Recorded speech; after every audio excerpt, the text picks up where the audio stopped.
There is talk of another intifada or uprising by Palestinians against Israel's military occupation in the West Bank. For the first time in 6 years, Palestinians are calling for armed resistance against Tel Aviv. What has brought all this about? Will it happen? Who is fueling the fire here exactly? And how much is US President Donald Trump complicit in the unrest? Welcome to Palestine Files. I'm your host, Wissam Bahrani. We're going to dissect all these issues and more on this episode.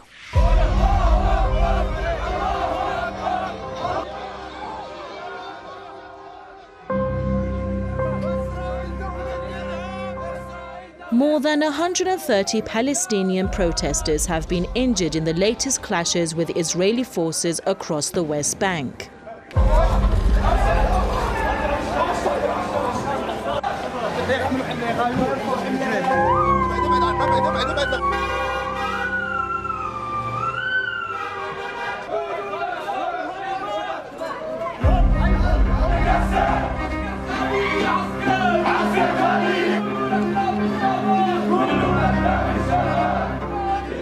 بعد 26 سنة من هذه المجزرة لا زالت نتائجها على الأرض وهذا لا غرابة لأن المجزرة هي جزء من سياسة الاحتلال لا يمكن أن يكون هنالك احتلال بدون مجازر ستبقى المجازر وستبقى نتائجها على الأرض إلى أن يزول هذا الاحتلال من خلال إصرار الشعب الفلسطيني على حقوق. They sustained the injuries after Israeli troops attacked demonstrations against Tel Aviv's plan to build thousands of new settler units in the occupied West Bank. Israel says it will construct 3,500 settler units, essentially annexing what's left of the occupied territories.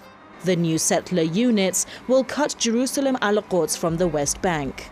The regime feels emboldened to grab more Palestinian land after US President Donald Trump unveiled his so-called deal of the century. Under this vision, Jerusalem will remain Israel's undivided, very important, undivided capital. Israeli Prime Minister Benjamin Netanyahu announced the settlement plans, which have been on hold since 2012 amid international pressure, shortly after the White House presented the so-called deal of the century in late January 2020. Washington's initiative is highly controversial. Among many contentious issues, it ensures Jerusalem al-Quds as Israel's undivided capital and allows the regime to annex Palestinian land in the occupied West Bank. All Palestinian groups who boycotted the so-called peace plan have unanimously rejected it.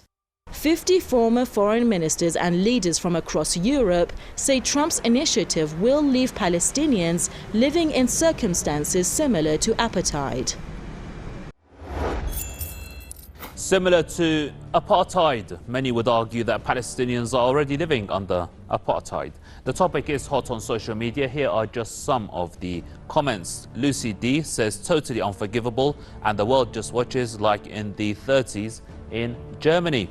Frank Owen says, care to comment? Labour Friends of Israel. Frank there taking a dig at the British Labour Party, I believe. And moving on to the next one from Sid Walker, who says, just like the rabidly right-wing Board of Deputies, the Labour Friends of Israel rarely comment when ethno-supremacists they support murder indigenous Palestinians. They don't bite the hand that feeds them. Another reference there to the group in Parliament that supports ties between the UK Labour Party and the Israeli Labour Party. Zionist crimes in Palestine says they should be sanctioned and military action against them should they continue to fail to comply with UN resolutions. But I'm guessing it's anti-Semitic to suggest Israel be held accountable for their crimes like other states have been.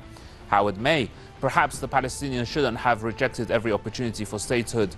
The past 70 years, actions have consequences. Everyone's entitled to their point of view.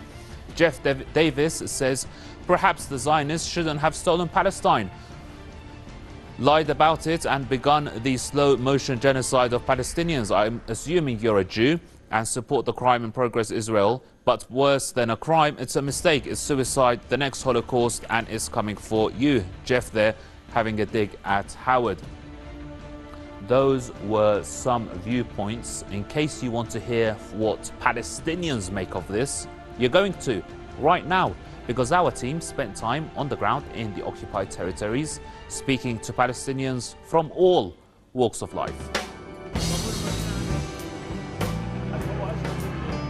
عارفين ان هاي صفقة مصاري مش صفقة سياسة، لأن ترامب رجل أعمال بده يلم مصاري من السعودية وغيرها، وهذا كل ما في الأمر، لا أكثر ولا أقل.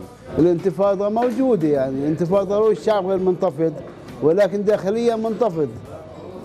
الأهم شيء العامل الأساسي هو الداخل الفلسطيني بالشعب الفلسطيني، فغير راضي لا عن ما صار ولا عن ما يجري. بقول ان شاء الله ما بتصير اول شيء صفقه القرن هاي تبعتهم، صفقه القرون هاي، وان شاء الله اول شيء ما يصيرش انتفاضه ثالثه. شايف كيف؟ بتمنى الخير من ربنا يعني. هي ممكن لو ضلوا مصممين على رايهم ممكن تشتغل الانتفاضه. انا ما بتوقع انها على المدى القريب، ممكن تكون على المدى الابعد شوي، وخاصه اذا اختلفت الظروف وظل السيد ترامب هذا مصمم على مواقف. مقاومة الاحتلال في الضفة الغربية موجودة وواردة بأي لحظة. يعني شهدائنا اللي نزلوا من 5-6 شهداء من خلال ال10 أيام اللي أعلنوا عنها ترامب بصفقة القرن، بنوجه لهم التحية. ممكن تشتغل انتفاضة ثالثة ورابعة وخامسة طبعا، لأنه هذا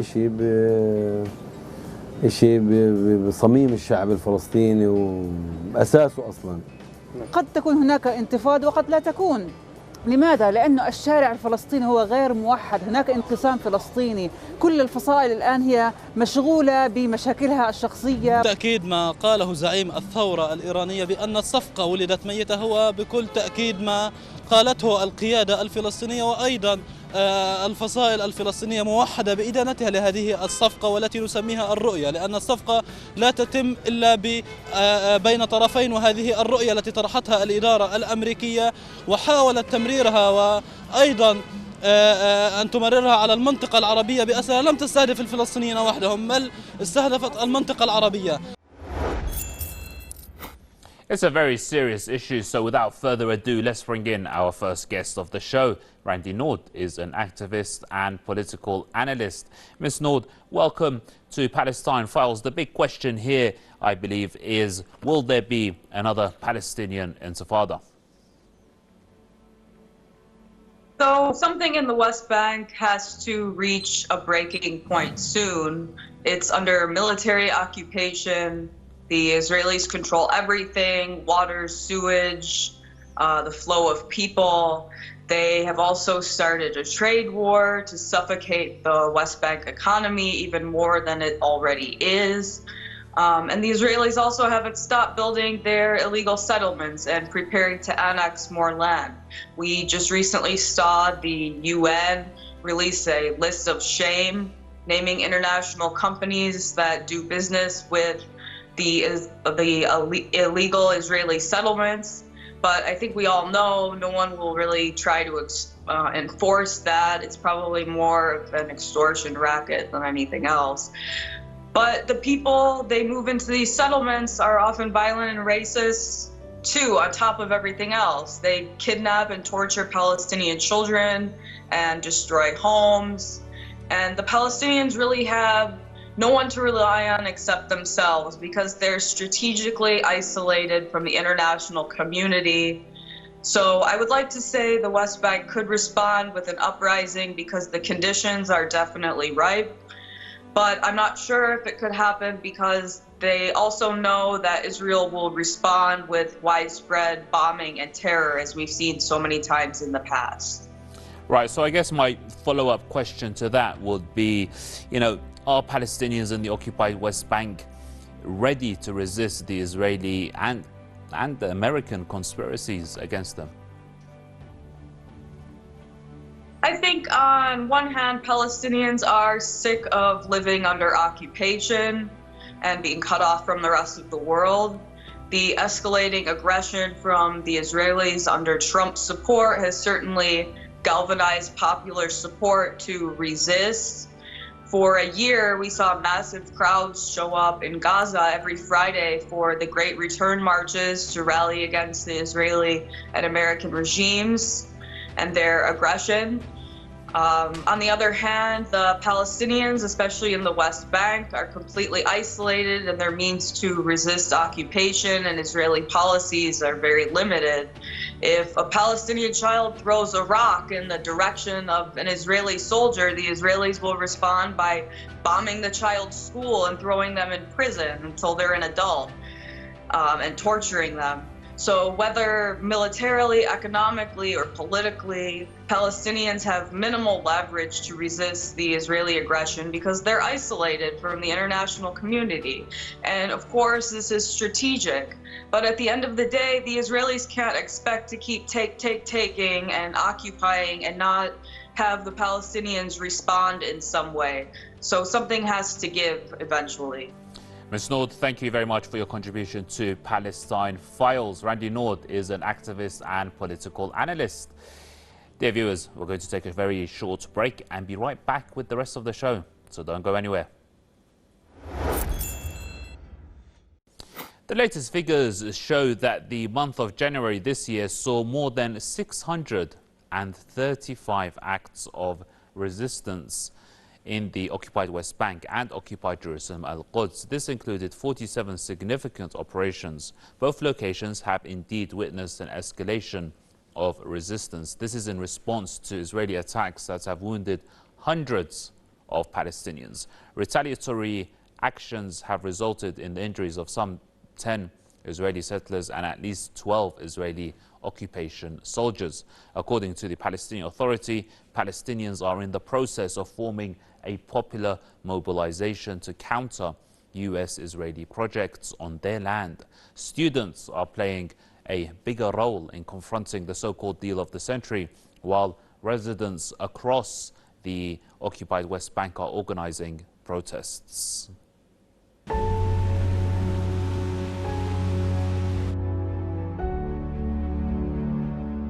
Palestinian President Mahmoud Abbas has appeared before the United Nations Security Council. He denounced Trump's so-called deal of the century as a gift to Israel and unacceptable to Palestinians. هذه خلاصة المشروع الذي قدم لنا، وهذه الدولة التي سيعطونها لنا هي الجبنة السويسرية سويس تشيز. من يقبل بكم أن تكون دولته هكذا؟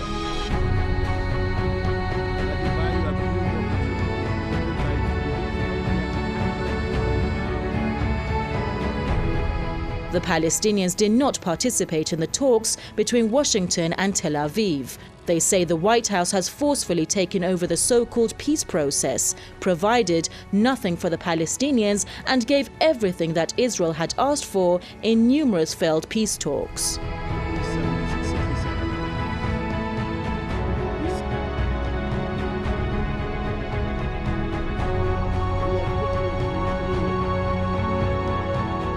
هذه الصفقة أيها السيدات والسادة تحمل في طياتها الإملاءات وتكريس الاحتلال والضم بالقوة العسكرية وصولا لترسيخ نظام الأبارتايد الذي عفى عنه الزمن منذ وقت طويل. يأتي الآن في فلسطين ليبقوا لنا الأبارتايد. Abbas has called for a day of rage. He has also pledged to thwart Trump's plan no matter who the victims might be.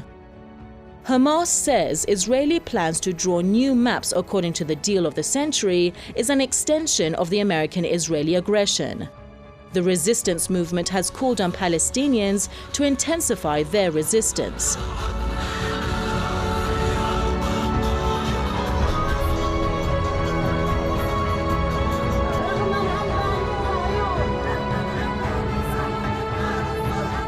الشتات بنرفض صفقة قرض وبنأكد على أهمية الوحدة واللحمة، وبنطالب من المجتمع الدولي أنه يتحمل مسؤولياته، وبنطالب أنه ينفذ قرارات الشرعية الدولية. The Islamic Jihad movement says Palestinian resistance will not hesitate to respond to any aggression targeting the Palestinians.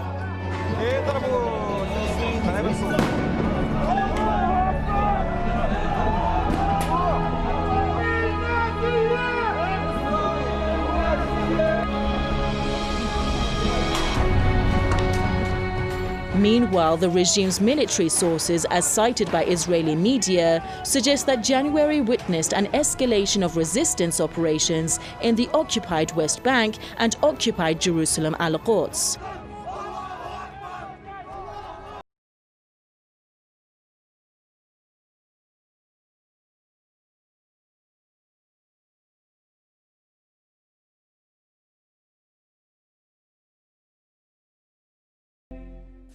Let's bring in our second and final guest of the show. The author and human rights activist Ryan Dawson joins us. Ryan, it's great to see you. Now, if I could start by asking, it looks like rival Palestinian factions are uniting, putting their differences aside. Is Israel afraid?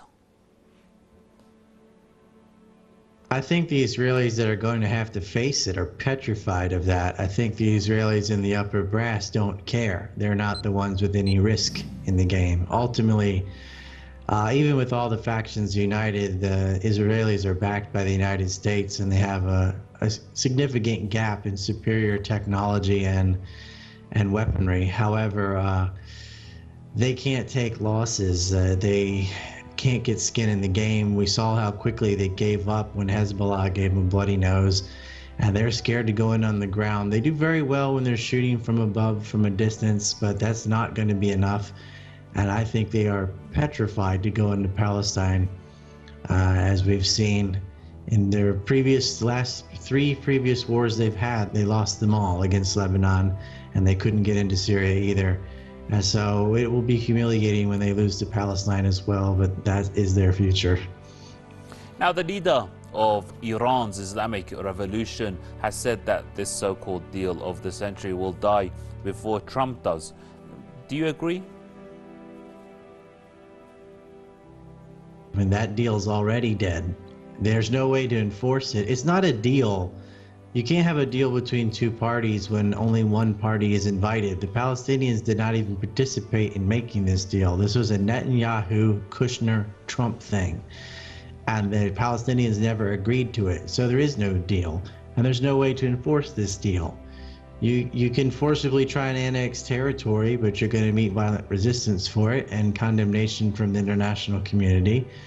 Israel's really shooting itself in the foot here. There is no justification whatsoever other than just not allowing discussion through censorship. There is no argument they can create to justify land annexation, snipers shooting children, and just all the brutalities that Israel implements with ethnic cleansing into Palestine. You can't make a deal about trying to get a side to agree to be ethnically cleansed. No one would ever agree with that, and no one would blame anyone for rejecting such a horrible quote-unquote deal. Right, and Ryan, you know, Israel is planning to annex Palestinian territory. Will it do it alone? You know, can it achieve this in the face of the resistance? It will not do it alone. They never do it alone. They're always given billions of dollars from the United States, and they also extract quite a large chunk from Germany and Canada. So they're never alone, and their weapons, I mean, they have F-15s. The U.S. is arming them. The U.S. is paying for this. They're almost a proxy force. Can it do it? Unfortunately, yes, they can. Depends on how hard the resistance is, and they may not annex as much as they intended to, or as when they started, but they have already annexed large areas of territory, and probably in the C block they will continue to do so. Unfortunately, it still must be resisted anyway. Ryan, thank you very much indeed for your contribution. Ryan Dawson there, an author and human rights activist. Now, our team have been on the ground in the besieged Gaza Strip, where they spoke to a leader of a very prominent resistance movement. Let's get his perspective.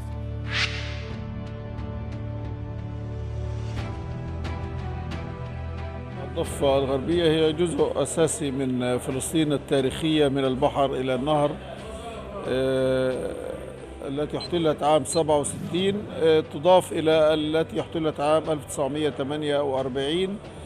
الأصل في علاقة الشعب الفلسطيني مع الاحتلال هو المقاومة، والضفة الغربية لم تخرج ولن تخرج يوما عن هذا الأصل في التعامل مع الاحتلال، وهو المقاومة بكافة الطرق الشعبية والسلمية والمسلحة ضد الاحتلال. زيادة هذه العمليات في الشهر الأخير هذا أمر جيد ومهم، وله دلالة أن الحالة الثورية رغم كل المعيقات والتحديات التي واجهتها الضفة الغربية وعلى رأسها التنسيق الأمني من السلطة الفلسطينية، إلى أن الشعب الفلسطيني وجماهير الشعب الفلسطيني دائما كانوا يتمسكون بالأصل، وهو المقاومة والجهاد والكفاح ضد الاحتلال. هذه المرة كان في سياق مقاومة صفقة القرن التي يحاول العدو وحلفائه الأمريكان فرضها على الشعب الفلسطيني.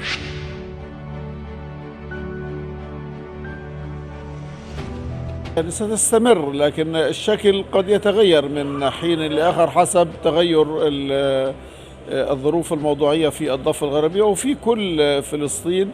يجب أن نذكر أن الشعب الفلسطيني انتفض ليس فقط ضد صفقة القرن، ضد الاحتلال الإسرائيلي بشكل عام، وهو موجود قبل صفقة القرن، وهذه المشاريع الأمريكية لم تتوقف يوما ما رغم خطورة صفقة القرن، إلى أنها حلقة الأخيرة من سلسلة حلقات تصفية القضية الفلسطينية التي تمارسها الإدارات الأمريكية المتعاقبة على القضية الفلسطينية، هذه المرة تحت مسمى صفقة القرن لإنهاء الصراع تماما لصالح هذا العدو الصهيوني. الشعب الفلسطيني قال كلمته أنه يرفض هذه الصفقة ويقاومها، وسيستمر في ذلك بأشكال.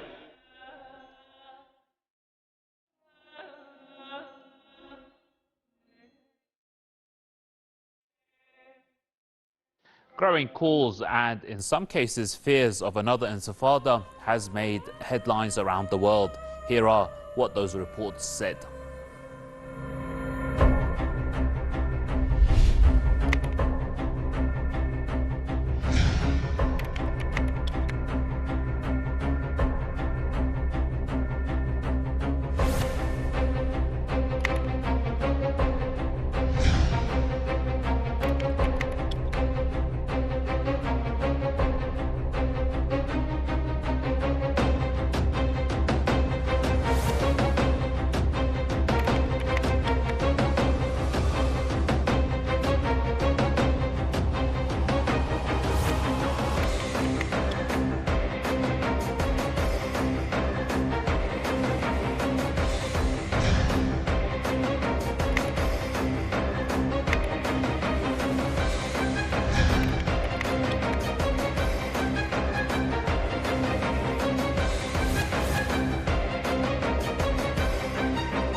This increase of tensions in what is already a very hostile region in the world doesn't make the world any safer.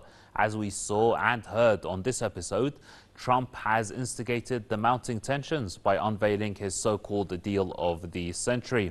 A deal that is very one-sided and rejected by many in the international community. Will the plan even work? The leader of Iran's Islamic Revolution, Ayatollah Sayyid Ali Khamenei, says it will die before the death of Trump himself. That's all the time we have for this episode of Palestine Files from me and the whole team. Thank you for staying tuned and see you next time.